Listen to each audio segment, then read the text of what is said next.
अब आइए आपको सीधे ले चलते हैं। केंद्रीय मंत्री जयंत चौधरी प्रेस कॉन्फ्रेंस कर रहे हैं, आपको सुनवाते हैं।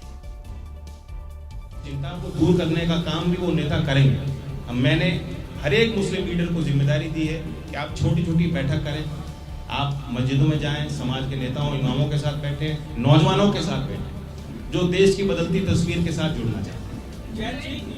पार्टी विस्तार को लेकर एक सवाल है, जिसमें आपका अपील है, प्रधानमंत्री जिस तरह से युवाओं को राजनीति में आने के लिए प्रेरित कर रहे हैं, आपकी पार्टी क्या उस लाइन पे जाएगी? You should be aware, private bill मैंने जब मैं एमपी था पेश किया था कि 21 साल की उम्र में अगर आप वोट कर सकते हो, शादी कर सकते हो, अधिकारी बन सकते हो, समाज के लिए फैसले ले सकते हो, तो जिस चुनाव में वोट कर रहे हो उसमें आप एक प्रत्याशी नहीं बन सकते।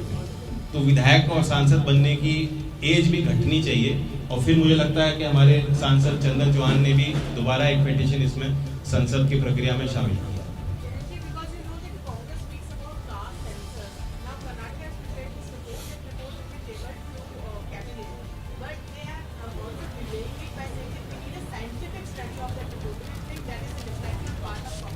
Definitely is.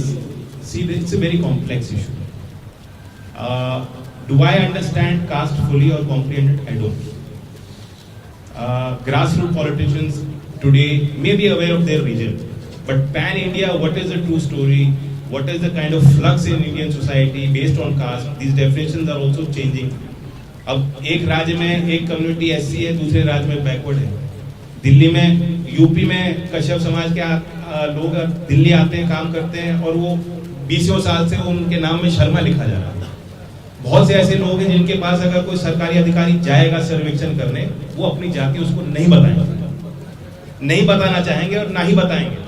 तो ऐसे में सरकारी तंत्र किस हिसाब से सर्वेक्षण करेगा, उसमें किस तरह की पुख्ता जानकारियां सामने आएंगी, मेरा अनुभव कुछ और कहता है। तो it's a very complex issue, simplified for political reason.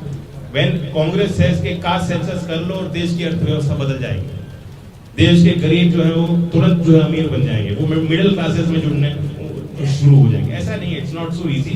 Cast census is not a solution to anything, it is one data point. तो केंद्रीय मंत्री जयंत चौधरी को आपने सुना, वक्फ कानून को लेकर भी अपनी बात रखी और जातीय जनगणना को लेकर भी उन्होंने अपनी बात रखी। अब आगे बढ़ते हैं, बात बिहार की करते हैं। बिहार में भी मौसम का कोहराम दिखाई दिया है। बिहार में आसमान से बरसी आफत से 3 दिनों के भीतर 80 लोगों की मौत हो गई और कई जिलों में पेड़ और बिजली के खंभे गिरने से बिजली सप्लाई ठप है। बिहार में आज भी 8 जिलों में आसमानी आफत का अलर्ट है। तेज हवा के साथ बारिश की चेतावनी जारी की गई है। बिहार के नवादा से आई तस्वीरें तबाही की दास्तान बता रही हैं। आंधी इतनी भीषण थी कि बड़े बड़े पेड़ उखड़ गए, फैक्ट्री की छतें उड़ गईं, बिजली के ट्रांसफार्मर उड़ गए, बिजली के खंभे ढह गए, खेतों में फसल बर्बाद हो गई। जहां तक नजर जा रही है, तबाही और बर्बादी ही दिख रही है। सबसे ज्यादा नुकसान ग्रामीण इलाकों को हुआ है, जहां कई गांव में आंधी की वजह से बिजली की सप्लाई ठप हो गई। सबसे ज्यादा प्रभावित बिजली हुआ है। बिजली विभाग लगा हुआ है, फिर भी अभी तक लाइन का कोई समस्या नहीं हो पाया है समाधान। बिजली विभाग के मुताबिक आंधी की वजह से कई ट्रांसफार्मर फेल हो गए। जिला प्रशासन ने बिजली की सप्लाई बहाल करने के लिए विशेष टीम गठित की है, लेकिन सड़कों से टूटे हुए पेड़ हटाना और फिर गिरे हुए खंभों को खड़ा करना सबसे बड़ी चुनौती है। आरा जिले का ये पीपा पुल बिहार और यूपी को जोड़ता है। रोजाना हजारों लोग इस पीपा पुल के रास्ते यूपी से बिहार और बिहार से यूपी आते हैं, लेकिन अचानक आई आंधी तूफान ने पुल के एक हिस्से को तोड़ दिया। इस पुल का हिस्सा टूटने के बाद इलाके में आवाजाही ठप हो गई। लोगों के पास आने जाने के लिए सिर्फ नाव का ही सहारा बच गया है। बिहार के साथ साथ यूपी में भी मौसम की करवट देखने को मिली। कई जगहों में तेज आंधी के साथ बारिश की वजह से लोग खासे परेशान दिखाई दिए। जहां बारिश की वजह से गर्मी से लोगों को राहत मिली, तो वहीं आंधी लोगों के लिए आफत का सबब बनी। तस्वीरें यूपी के बुलंदशहर की हैं, जहां नुमाइश ग्राउंड पर बुलंदशहर महोत्सव चल रहा था।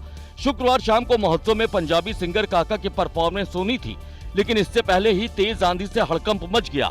आंधी की वजह से बिजली का भारी खंभा टूटकर नीचे गिर गया। हालात बिगड़ते देख लाइट काट दी गई और भारी संख्या में पुलिस बल को तैनात किया गया। यूपी के हापुड़ में भी मौसम ने करवट ली। तेज हवाओं के साथ पहले आंधी आई और फिर बारिश के पानी में पूरा हापुड़ ही सराबोर दिखा। देर शाम आंधी बारिश की वजह से हापुड़ के कई इलाकों में बिजली कट गई। यूपी के मुरादाबाद में भी शुक्रवार देर शाम तेज आंधी के साथ बारिश हुई। धूल भरी आंधी चलने से हालात अस्त व्यस्त दिखाई दिए। वहीं आंधी बारिश की वजह से बिजली भी काट दी गई, जिससे कई इलाके अंधेरे में डूबे दिखाई दिए। यूपी के मथुरा में भी शुक्रवार शाम को तेज आंधी के साथ बारिश हुई। तेज हवाओं के साथ तेज बारिश की वजह से मथुरा की सड़कें पानी पानी दिखाई दी। मौसम की मार हिमाचल प्रदेश में भी दिखाई दी है, जहां बर्फबारी, ओले और बारिश की तिहरी मार लोगों को झेलनी पड़ रही है। कई इलाकों में बेमौसम बारिश, ओले पड़ने से फसलें खराब हो गई, तो ताजा बर्फबारी से लाहौल स्पीति में मुश्किलें लोगों की बढ़ गई हैं। हिमाचल प्रदेश से आई ये तस्वीरें हैरान करने वाली हैं, जहां देश के दूसरे हिस्सों में पारा चरम पर है। हिमाचल के लाहौल स्पीति के ऊपरी इलाकों में भारी बर्फबारी हो रही है, जिसकी वजह से सड़कों पर फिसलन बढ़ गई है। यहाँ पहुंचे पर्यटकों और स्थानीय लोगों को सतर्क रहने की हिदायत दी गई है। अब जरा शिमला की तस्वीरें देखिए। यहाँ ऊपर से पानी आ रहा है और नीचे अपने साथ मलबल आ रहा है। हिमाचल प्रदेश की राजधानी इस वक्त मौसम की मार झेल रही है। ये पर्यटकों के सबसे पसंदीदा स्पॉट शिमला बाजार की तस्वीरें हैं, जहाँ सड़कों पर सिर्फ पानी ही पानी भरा दिख रहा है। आसमान से ओले बरसते दिख रहे हैं। शिमला का जो माल रोड सैलानियों से भरा रहता है, वहाँ पैर रखने की जगह नहीं होती, वहाँ सिर्फ पानी ही पानी भरा दिख रहा है। शिमला ही नहीं, हिमाचल प्रदेश के कई हिस्सों में हालात ऐसे हैं। ये तस्वीरें सिरमौर की हैं। घर की सीढ़ियों को देखिए, सब कुछ सफेद हो रखा है। ऐसा लग रहा है मानो दिसंबर जनवरी का महीना हो और बर्फ पड़ी हो। ओले पड़ने से हिमाचल प्रदेश के सेब बागानों में फसल खराब होने का डर भी सता रहा है। मौसम ने धरती की जन्नत यानी जम्मू कश्मीर में भी करवट बदली है। कश्मीर के गुलमर्ग में बर्फबारी देख पर्यटकों के चेहरे खिल गए।